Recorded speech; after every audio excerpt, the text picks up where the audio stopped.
I said I'd have all versions of the Cupra Formentor on the channel, and I was not lying.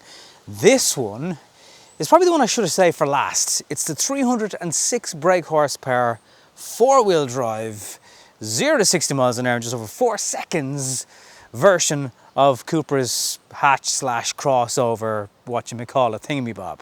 This one starts at €57,000, so it's a jump of almost 20 grand over the 1.5 TSI version. But this one has the same engine and 4-wheel drive system as the Golf R.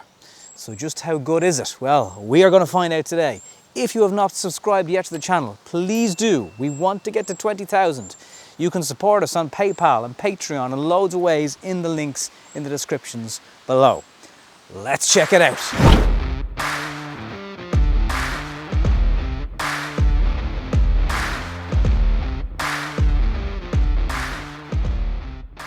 LED headlights, razor sharp edges on them like the Cupra badge. You've got bits of grey here contrasting with the copper badge. Let's look quickly, check out the bonnet, because so many hot hatches these days don't say an awful lot when it comes to under the bonnet. We're not getting gas struts for starters anyway. Got to manually hold that up, and yeah, it's just a Morocco cover. Doesn't even say 2-litre turbo on it. Sad times. Glass sunroof in this car, roof rails for attaching things, lifestyle things, boxes for holidays, stuff like that. So if angles and sharpness are your thing, then this is the car for you. We're sitting just behind some Cupra calipers, a little bit of contrasting arch action here, which gives it a kind of a rugged, that's the kind of crossover clue maybe. That's, apart from that, it's it. That runs along the side of the car here, and that culminates in a bit of a boot spoiler that just subtly enough comes over the back. But these sharp lines here, again, gorgeous. More Cupra lettering here, the red strip, that comes on when your main lights at night time are on. With the daytime running light, it doesn't. Quad exhaust, they're all real, they all go somewhere. And this boot is electrically operated, but you can also swipe your foot under it and the boot will open. It's a 450-litre boot. There is a spare wheel under here, which kind of takes up any storage option, but do you know what? I think I'd rather spare wheel over storage, particularly if you get stuck. And yeah, it's bigger than your standard golf-size boot, but only just. I love that line. Room for 2 Isofix seats in the back here, decent leg room, like actually really good space for feet, central armrest, air conditioning in the back with 2 USB-C charging points. The front seats, they do kind of restrict visibility a little bit for rear passengers, and head height is also good. A very practical car in the boot and in the back for passengers. But this version, it's all about what's going on up front, let's be fair. In here, it's all bling, bits of copper and bronze, wireless charging, which is also accessible from your phone into CarPlay and Android wirelessly. Massive screen, it is floating in the middle of the dash. The armrest slides, there's room for cups, little nib for the gear shifter. Traction control button is here, which I love. You're not messing into settings if you do want to do launch control. 2 little jog toggly wheels here, one to start and stop the engine, which has a nice little bumble off it. It does kind of gives a little bit of a rumble, so you start and stop your engine very quickly with that. Your speedos you can customize, and if you just want a rev counter you can have that. If you watched other videos that I've done of the Seat and Cupra stuff, the touchscreen in some ways it's good. Like for example, the climate control switches are there and you can access them on the screen, but they don't light up at night time. Sometimes it's a bit messy trying to get the sat nav to play ball, but I think maybe it's a case of I need to get more and more used to it. I just love the inside. Like, you actually feel like you're in something special. That's so important when you're spending all this money. Same with the Cupra headrest. At least the logo is embossed into the top of the seats. You know, you feel like you're in something a little bit different. And when you have this thing fired up, which we're just about to do, then you'll see what all the fuss is about.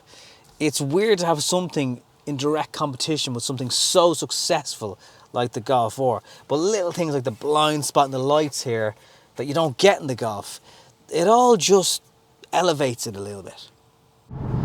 So this car really is built for going into corners. The grip on it is brilliant. Like, we're all well used to the four-wheel drive system that you get with the Golf 4. This is just the same, planted, reassuring. Just approaching a 50 kilometer. What I like about actually the Speedo is it has a little red arrow that points at whatever the current speed limit is, and it just refocuses the mind. It's no harm to have a constant reminder in a car with this much power that, you know, there is a law to be upheld as well. The fact that you can mess around with the dynamic chassis control with like 10 different individual settings, it means even for situations here like you're going over ramps and it's road surfaces aren't great, you can tweak that. I don't even know if the Golf 4 has that many settings on it. Now, I do have the fake sound turned on. That kind of rumble doesn't come as standard. It's not bad, you know, just with the normal engine sound going on. You do hear the odd boom, boom when it's changing down. I kind of like that sound turned on. It just gives you a bit of a sense. I think possibly, you know, back when things like R32s were a thing and emissions weren't as much of as a focus for people, you know, that thing sounded like a fighter jet. These modern versions of these hatches do have to scale it back a little bit, and I do feel that the engine note has suffered a bit because of that. Sounds good though. Sounds good. I think actually the engine sound they're making, they get better with time, the more experience they have making them.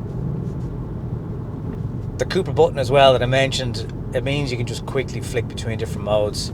If you are somewhere that you've got to take it easy, or you don't need it in Cupra mode or sport mode, very easy to flick through that. The fact that the traction control button, if you're doing launch control, is just here. You don't have to go through loads of menus on the screen as well, because the screen it can be fidgety. About 11 litres per 100 kilometers, 11.8 at the moment. And if you are on a motorway and you're taking it easy, you'll easily get 8. Again, compared to some of the high performance 300 brake horsepower-ish versions of the cars from the Seat, Audi, Volkswagen, Cupra stable in the past, particularly Seat, I suppose, because this is such a new brand for them officially, they wouldn't have been as economical on motorways. So now you're actually getting a hot hatch that can do all the grip, do all the performance, but actually in cruise control do about 8 litres per 100 kilometers at 120 kilometers an hour. That's not bad at all. Like, it just goes, you know. There's no torque steer, obviously, because of the four-wheel drive. It's just such an easy car to drive quick. It'll go to 60 miles per hour. Officially in 4.9. Matt Watson on CarWow, he got it in just over 4, like 4.3 seconds. So it's actually quicker than they think it is. I just love the way it just comes to life like that. As soon as it's just there, ready for you, ready for action. Then you get to open it for a second, and then another car pulls out in front of you. So they're the kind of logical things, and if we logically thought about these cars, no one would buy them, because you say to yourself, what is the point? There's always some idiot in front of you or traffic, and you can't even enjoy the shagging car. It is just a grab onto the steering wheel and not even hold on for dear life, because it never feels like dear life. It just feels like we are go. And that constant feeling of power.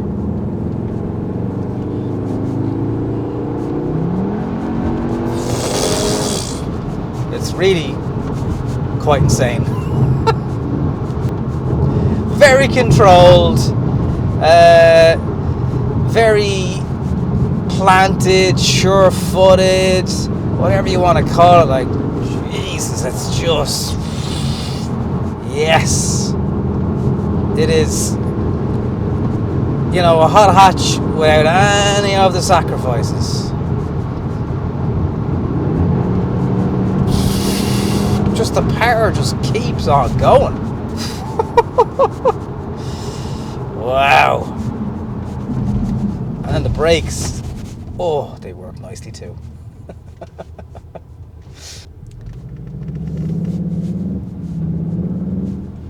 And then, you know, you're back in traffic, you flick your Cupra button, and you just turn it into normal driving mode.